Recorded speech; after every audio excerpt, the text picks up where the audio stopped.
Good afternoon and welcome to Lunchtime Series with Kevin, where we add value to people's lives, happening every Monday, Wednesday, and Thursday at 12 on ebuzzradio.com.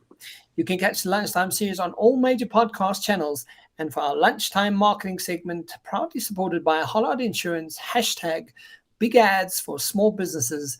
As per usual, our marketing and communications expert, Craig Pagely. How you doing, Craig? Kevin, well, thank you. Yeah, gosh. Looking forward to this year ending, I have to admit. It's been a long, hard slog, and I need a holiday. You know, I was actually talking to someone this week saying, having this conversation, and the sentiments were they felt that 2021 was more difficult than 2020. And I was thinking about it. I was like, yeah, I think may have possibly been. It's because 2020, it was that whole shock. Everyone went into a bit of a safe space for themselves, and then they realized, okay, cool, we have to get this going and we have to make it happen. And 2021 has been re-engineering our lives basically on how the hell to do this. So I think it has been quite the challenge for a lot of people, 2021 at least. I think you're actually 100% correct there. And we've all been leaning into clients, leaning into the work to ensure we've kept those relationships in place. We've put in that extra bit of effort that hasn't necessarily converted on the bottom line of earnings and things like that. So, it's been a big slog, and there's huge exhaustion behind it. That's a very valid point. Yeah, and I think that trajectory of wanting to create this life and make your business work has also affected everyone's demeanor. Their attitude, their feeling, their chutzpah, like that whole kind of driving force has been depleted, I think, in a big way.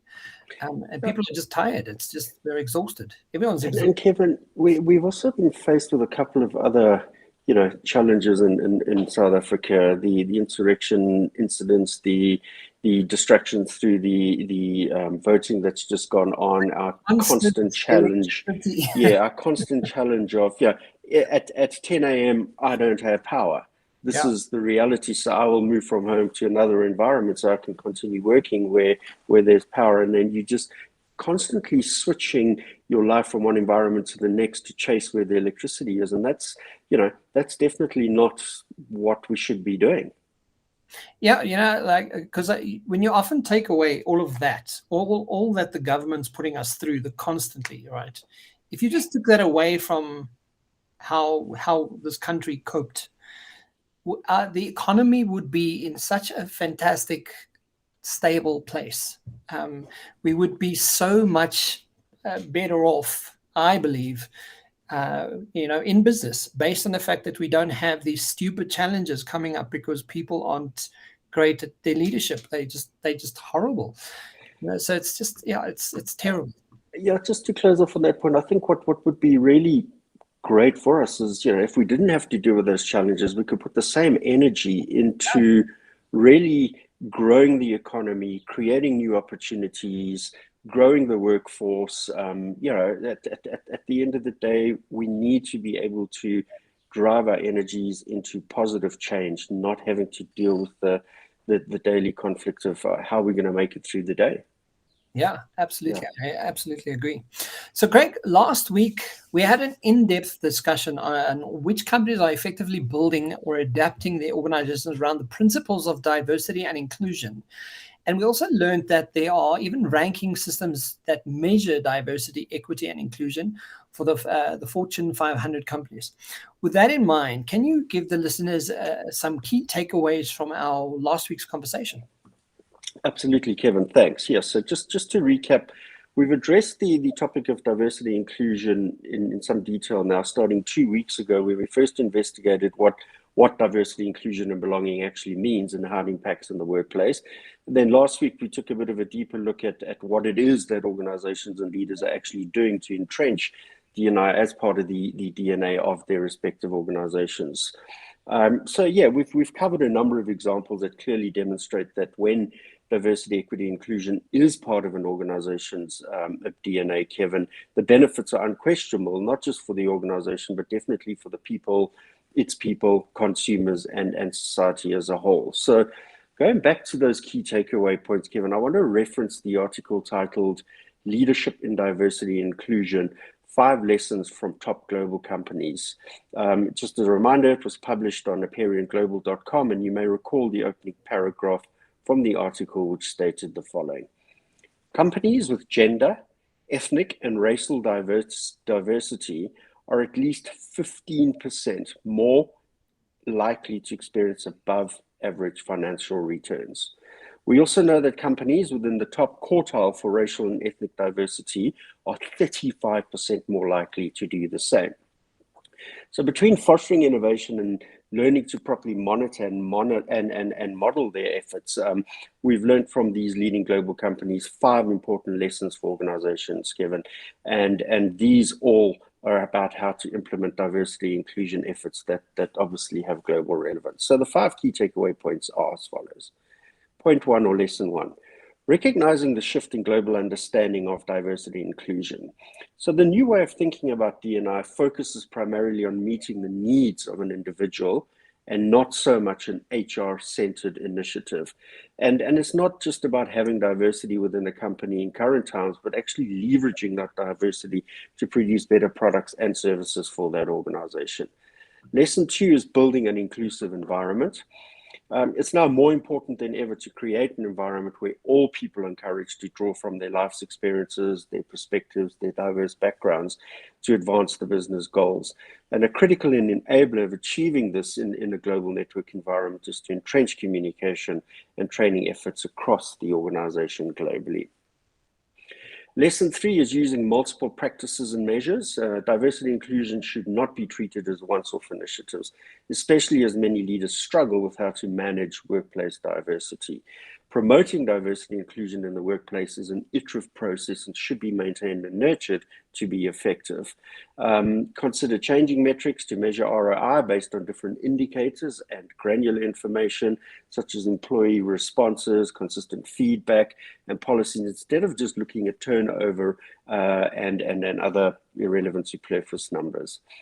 Lesson 4 is ensure leaders model diversity and inclusion. And for us, in our discussion last week, this definitely was probably one of the most important points. So it's critical that senior leadership model diversity and inclusion, because when leadership owns the D&I process and make themselves part of it, the D&I management process sets the tone for the rest of the organization to follow suit. And, then you definitely know you're going in the right direction. And then lastly, lesson 5 is to recognize the connection between innovation and diversity and inclusion. And diversity and inclusion absolutely increases innovation and reduces business risk. Yeah, I mean, Craig, what I think stands out above everything in this conversation is, I mean, the obvious importance of what diversity and inclusion offers, but also the fact that it's the above average financial returns that it offers a business. I think most companies don't recognize it, they don't see it, they don't understand it, they don't see, they don't experience that, based on the fact that they just think it's another tick box exercise, and yet there's so much to substantiate the evidence of why it works. And as it says, at minimum 15% value to the bottom line. And if you're in the top quartile of ethnic diversity, 35% value to the bottom line. So, there's no excuse for businesses not to get it right. Yeah, absolutely. Great. So, in terms of, I know we were going to have our guest join us today, but things don't always go according to plan, as we know with a wonderful power supply. What do we have in store for the listeners today?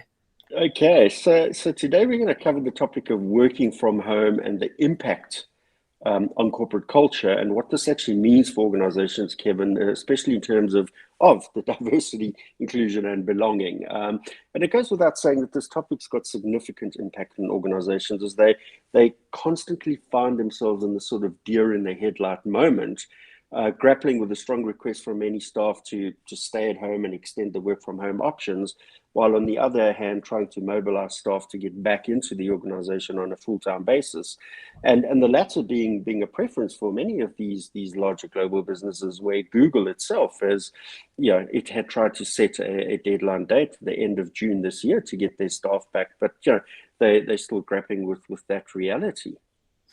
Yeah, I mean, and the likes of Twitter, I remember, and I'm speaking under correction, Twitter actually went online and said that, everyone can start working from home. So, everyone has a very different take. Even with these big, large global companies, you're kind of going, is it a complete remote work thing? Is it a blended thing? I think that it's quite up in the air at the moment. Yeah, I think the hybrid space is really the area that's going to be around for quite a while still. But organizations are still grappling on how to deal with that, and I think we're going to start addressing some of that in our chat this morning. So with it, what is the real impact on corporate culture by working from home? And I mean, is there even such a thing? You have a corporate culture if you're working from home?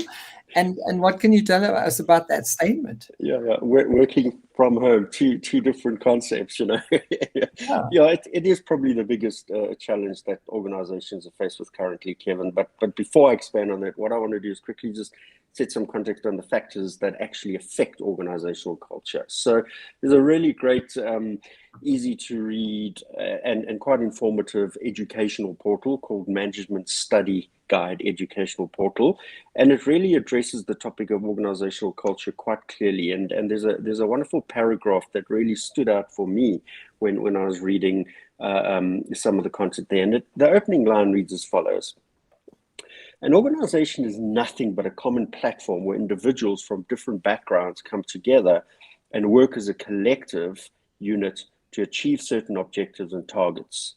An organization consists of individuals with different specializations, educational qualifications, and work experiences, all working towards a common goal. Here, the people are termed as employees.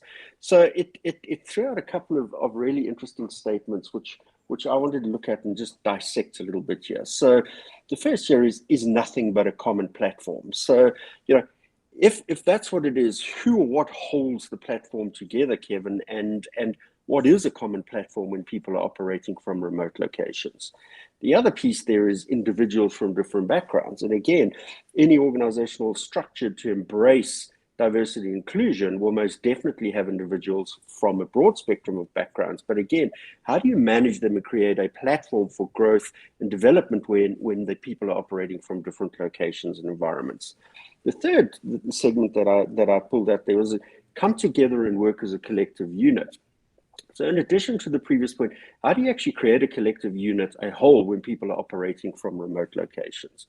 The next segment there was achieve certain objectives and targets. So yes, a well-structured, highly respecting organization should be able to achieve this even when their people are operating from remote locations. But again, it's the specific of that kind of organization. Then the next one's quite a long one. It's that consisting of individuals with different specializations, educational qualities, and experiences. And again, so in addition to the previous point, if you have that well-structured organization, yes, you should be able to ensure that consistency of deliverable and that these variables are really taken into account when operating from remote locations. And then the last point there was all working towards a common goal. And again, a well-led organization should be able to achieve this even when people are working from remote locations. But what's interesting for me here is in dissecting those points, not everybody can get 100% of them right all of the time. And actually, it's near impossible when people are working and operating from remote locations, especially if those organizations have not been created and built around this reality, Kevin. And it's clear to see that working from home impacts directly on at least 50% of those segments that I broke down in defining what an organization is. And this is all the more reason to investigate, how do you build that culture that holds the organization together, irrespective where the staff actually operate from? It's interesting, Craig, and I suppose that my fiance has worked for a long time for Accenture, and has now moved subsequently to Anglo. But when you from the outside, when you look at the way that they operate, it's very possible for people to be highly successful in a very remote location, because he works with people from Brazil to Australia to the UK, and India, and they're on call, all the time with each other. They just schedule life and meetings according to the time zones. But I think it also speaks largely to, depending on what market, the business is in, and what kind of business it is, for that to also be possible. Because I don't think remote working is possible for everything and everyone. Yeah. But yet, back to the culture, the culture conversation. They have a very obvious culture of output versus input. So they kind of go, this is what the output is, make sure we get into that the whole time. So they really don't micromanage a process. They don't like to they have had a lot of meetings, but the culture that, of what I've already seen from consulting firms is very, very possible at an international scale. So it's very interesting to kind of hear, what is a culture. Yeah, but you make a good point there, Kevin, because there are many big global organizations that operate on a 24-hour basis around the world. When the sun sets in the most eastern part of the world to when it sets in the west, there's a continuum of delivery across the world in real time with those organizations, and their different local head offices are all dialed in to that understanding, and wow. they obviously, they've got longevity and time behind them to have inculcated that kind of culture that holds the organization together. And when you understand what the output is and what it means to the business, you're definitely in a better position in being able to manage it remotely. And yes, the big mining houses are most definitely in that space. There's no doubt about it. They are scattered and as disparate as you could be across the planet. And they've spent many decades of, as I say, inculcating the strength of their culture to hold that organization together. They obviously have some other challenges in the D&I space at times and things like that, but most definitely they've got a good track record of how to operate in a remote environment. And then you mentioned the other one for me, which is absolutely spot on, is that the big consulting firms, their businesses are set up to operate remotely in an outbound manner. So yeah, they themselves are well practiced at this. Yeah, I mean, and that's what makes it so interesting to have this conversation, because I think that's where people are still, I mean, South Africa specifically, that we used to climbing in the car and driving to your work, and you're spending 2 hours driving to Sandton, and then you're 2 hours back in the traffic. And now all of that potentially has changed for businesses. And I think, one of the things that come to mind is, big, like Accenture, for example, they went and spent all that money in Midrand to build that company, the actual building. And they have this beautiful, and I've been inside the building as well, and it's a magnificent building. And you kind of go, okay, but now what if 90% of these people are now working at home? What do you do with the building? Yeah, I think for me that's an area I'd love to get the opportunity to go do a master's or PhD in, because it ties back into my architectural background, is really to get to understand what the impact on the built environment is. Firstly, what was the impact on the built environment by just producing, multi-story high rises and large landmass buildings covering the planet, who now, effectively, in some instances, there's buildings in Sanford here that are 75% unoccupied. And they've been put up by listed entities. What is that doing to the bottom line? And when organizations ever going to be able to refill those buildings? They're a couple of 100,000 square meters of space in the Sandton CBD alone that are unoccupied at the moment. And so yes, very valid point. The other piece I want to just pick up on, though, is that the challenge here is not for you and me who are able to get in the car to drive somewhere, is actually for the other echelons of the workforce lower down the ranks in the income brackets and in the equity space. the challenge that they've had to deal with, because Yeah. they can't work from home. They don't have the infrastructure to make it easy for them to work from home. So yeah, we've got a huge disparity in the capability and enablement and infrastructure that exists in one neighborhood to the next. So there in itself is a huge challenge of what that means in the culture of an organization. And there are one or two little key points that I've been able to pull out that actually talks to some of that I want to share today, Kevin. Yeah, I mean, on that equity, like if they don't have the infrastructure to sort of just be working from home, they also don't have power half the time, because we can't supply that either. It's like, how much can you throw at this country all at once? It's like it's insane. Yeah. But I mean, earlier you mentioned culture that holds the organization together. What do you mean by this, Craig? Yeah, I have used the term a few times, and it's an important phrase, Kevin. So, still referencing the Management Study Guide educational portal, we learned that, and to quote again another great piece here, is that the attitudes, traits, and behavioral patterns which govern the way individuals interact with each other is termed as culture. And culture is something which one inherits from your ancestors, and it helps in distinguishing one individual from another. So, yeah, Kevin, we're all individuals. We're all behave in a different way, and as such as our personality traits define us one from the next person. And in essence, there's actually no difference in one organization being defined versus another organization, each having their own beliefs, their own values, their own policies, their own rules and guidelines, which make up that organization's identity. So in the same way that our individual behavior impacts on the relationship we have with others, organizations' culture directly impacts on the employees and the relationship they have with themselves and within the organization. And it's this culture and the practices that guide and inform the actions of the team members that I refer to as sort of that glue that holds the organization together.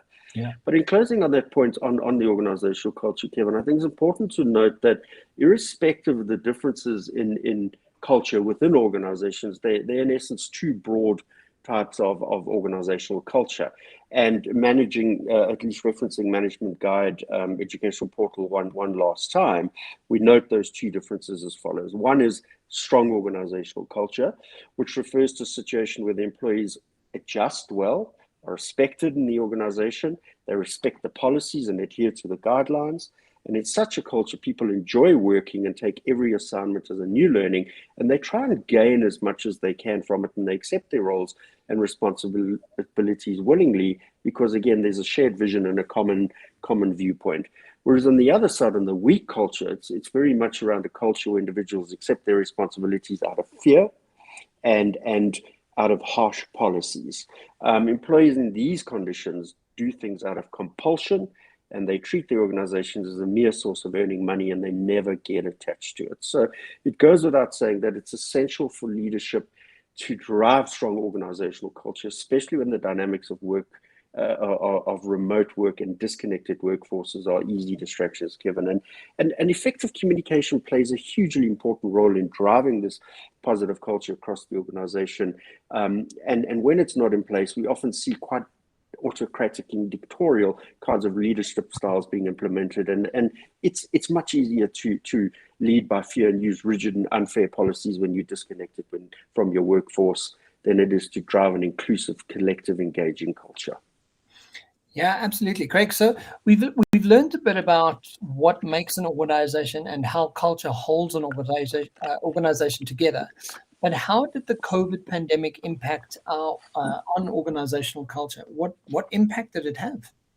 Yeah, it did, and still is having an impact, Kevin. And yeah, considering that some organizations are still hamstrung by the various levels of control and legislative mandates across the world, and whether they can bring the entire staff back to the office or whether they still need to manage this sort of hybrid model, the question is perfectly addressed in a great article. How have organizational cultures shifted during COVID-19 pandemic, and what might need to change back? It was produced by a collective of 7 individuals and published on the 7th of July this year, so quite current. And the article's found on the cmrberkeley.edu site, which is California Management Review, and California Management Review is the Berkeley House's premier management journal, and a really great source of information. So the article introduces us to the Berkeley Sanford Silver Lining Study, which aimed to identify patterns of culture change across a diverse range of organizations. And the study employed an interesting methodology where half the respondents were randomly assigned in any of the given organizations to assess the culture that existed before the pandemic, and the other half were assigned to look at the culture changes post the pandemic. And the team were able to identify key changes in culture resulting from the pandemic. The team also set about assessing the culture within those identified organizations before the onset of COVID, and then again 18 months into the pandemic. And there were some really interesting insights that came about on how people actually experienced any cultural changes during COVID. So I just want to give some context there. There were 2,771 individuals that were respondents from over 40 organizations. And a key point to note here is that the sample is not nationally representative. It's purely focused for the USA in a particular region. But that said, it mostly includes the alumni of the two universities, Stanford, Berkeley, represented in the authorship team. And it does, however, include organizations across the broad spectrum of sectors such as healthcare, technology, finance, consulting, consumer price goods. And it focused on individuals from different hierarchical levels at their various career stages. So it's important. It got quite a nice broad width and depth into those organizations. So takeout here is three key themes emerged from the study. And the first pattern there was that COVID pandemic led organizations to emphasize certain cultural elements and to downplay others. And in that process, 5 cultural elements that placed greater emphasis on were flexibility, transparency, supportiveness, decisiveness, and confronting conflict. The 5 cultural elements that actually were downplayed in these organizations in response to the pandemic were customer orientation, individualism, detail orientation, results orientation, and collaboration. And quite an interesting mix there, because in both spheres, they would definitely have positive and negative impacts on the organization. But the key takeout, and to quote the report there, Kevin, is that organizational cultures in the pandemic era have generally shifted away from high performance orientation to ones that prize empathy, understanding, and mutual support. And that's a powerful place for organizations to be, actually. The second pattern that emerged there was when looking beyond those sort of high cultural level attributes. It was noted that employees experience some form of cultural changes positively and others quite negatively. And it picked up on a topic model that was applied to those open-ended text responses to identify if there were any salient cultural themes that came out of the review. And the topics were compared with respondents reported whether they experienced changes positive or negative. And what's quite alarming for me here is the only topic that was associated with positive experience was that of regular leadership communication, which is great. It's absolutely what we'd expect, but there was only really one theme that came out as positive. There were a couple that were actually negative, and flexibility did not merge as positive association, possibly because some of the advantages, like no need to commute, were offset by some of the negative advantages, like working from home, no dedicated office space and things like that. So, there was a balancing out there. But interestingly, again, there's topics relating to accessing resources, the way employees were communicated with and collaborated. Cultural change was associated with net negative experience. The takeout here is that even if the organizations managed to transition to a remote workforce without expecting significant productivity decrease, the shift was negative for many staff, with potential negatively impacting the culture of the organization and as such potentially on the bottom line. The third pattern to emerge noted that different employee groups had very different experiences due to the organizational change. And I think this is something we started picking up on earlier, because if you look at this, the specific point was made that non-white participants actually reported to having more negative experience of the pandemic and felt less optimistic about the future relative to the white participants. And one can read in a whole host of reasons why that may be. Now, one of the possible explanations there is that non-white participants saw the organization culture post the pandemic as less transparent to what the white participants responded. So the study also highlighted the following emergent trends: that leaders should deliberately evaluate which cultural adaptations have emerged in the organization since the pandemic, and that can be sourced as a strength for innovation in the future. But they also need to critically examine which cultural elements have been suppressed during the pandemic and what needs to be done to reinforce these to retain its competitive edge. So again, looking at the positives and negatives, and to navigate those choices, leaderships need to really understand the cultural maps of the organizations. They need to do more surveys. They need to do more analysis of all the internal behavioral aspects, digital trace data, so that can actually provide real-time understanding to understand who was in the organization, who was out the organization, what are the conversations, and what has actually been said into the external platforms through the likes of social media. But closing on that point, I think it's important to understand this quote from the study. During the prolonged COVID-19 crisis, leaders understandably shifted their focus away from culture to more pressing questions such as stabilizing support chains and implementing health and safety protocols. Successfully emerging from the crisis will, in our view, require leaders to bring back culture to the center of their focus. And that's an incredibly powerful statement to end on, because there were other immediate needs that they had to focus on to keep the business on track and running and provide the back-end support. Now culture needs to come back into the heart of the organization. Yeah, and Craig, I think, when you say deliberately evaluate, I think part and parcel of shifting and evolving into the future of work life and what the future of work looks like is really considering this and doing it deliberately.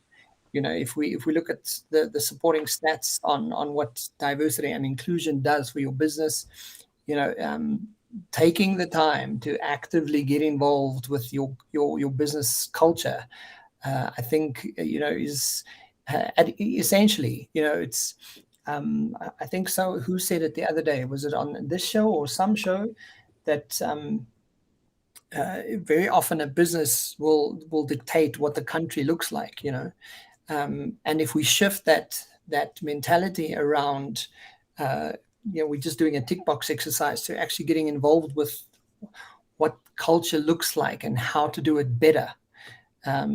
I think that will speak to how businesses do it better in a country, and how a country then does it better. Yeah, we definitely touched on that in our previous discussion, where you start looking at the equity ratios that are prerequisites in being able to operate in our country specifically, and those in many instances are just tick box. It's geographic, demographic representation within an organization, as opposed to the deep dive to really bring that inclusion, belonging together to work towards that common goal, where everybody is a contributor, where your differences are acknowledged, where you genuinely respect and participate with the person next to you who is of a different background, color, creed, race, gender, sex, whatever it may be.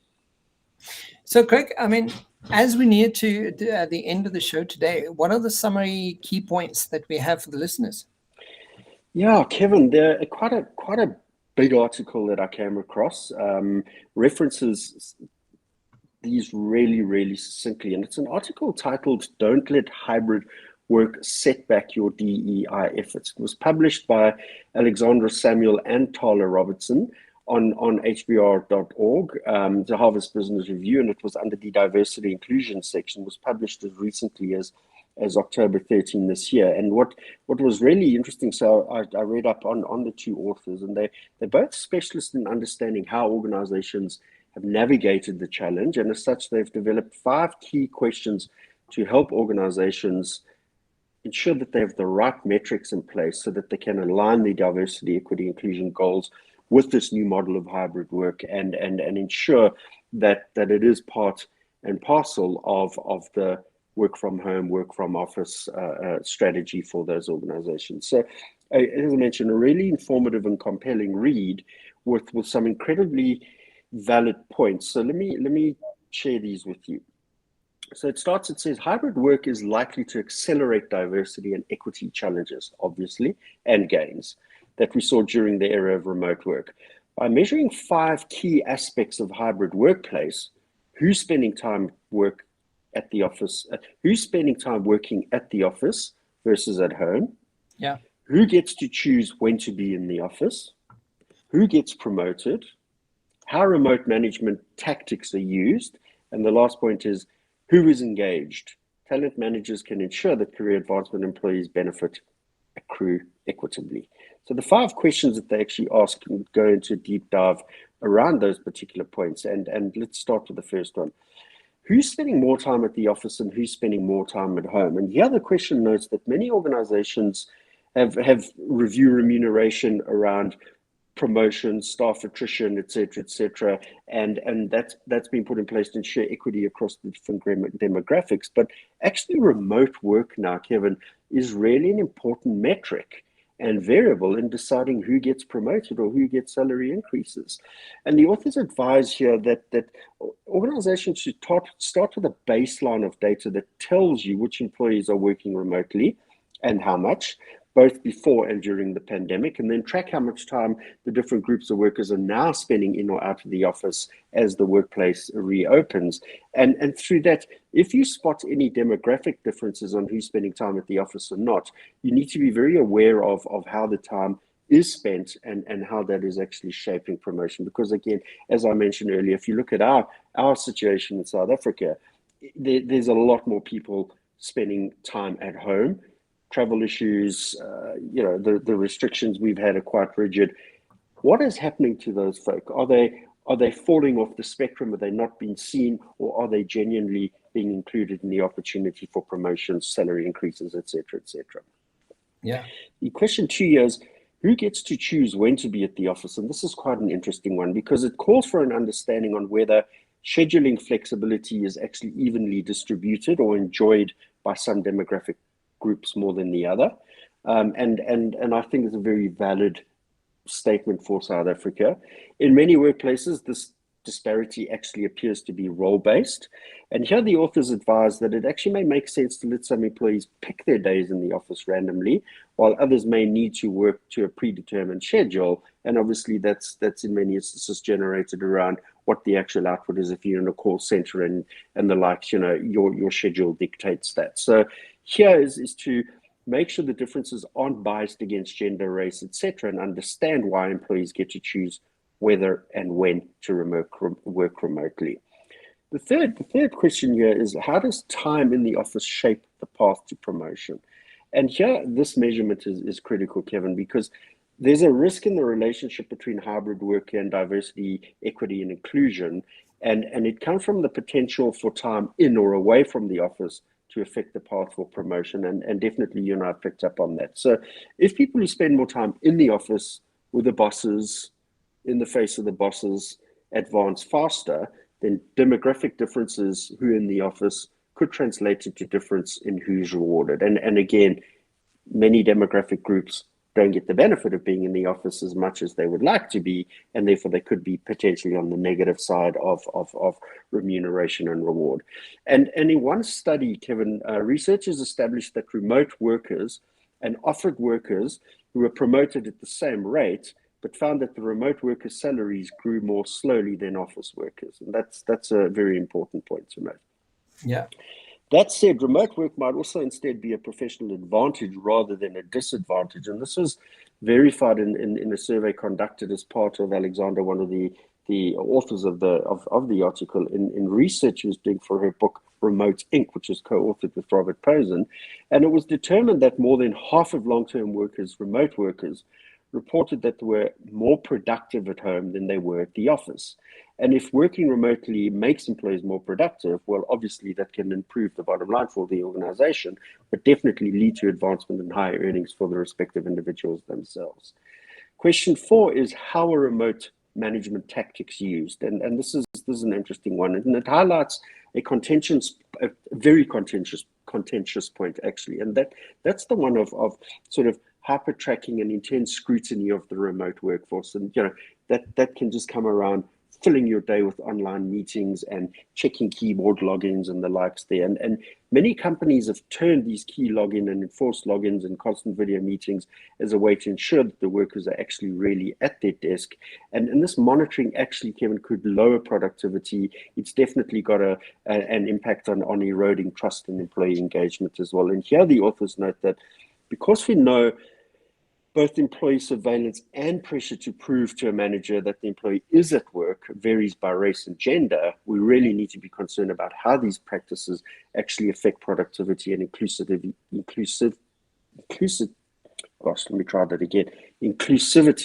of a hybrid workforce.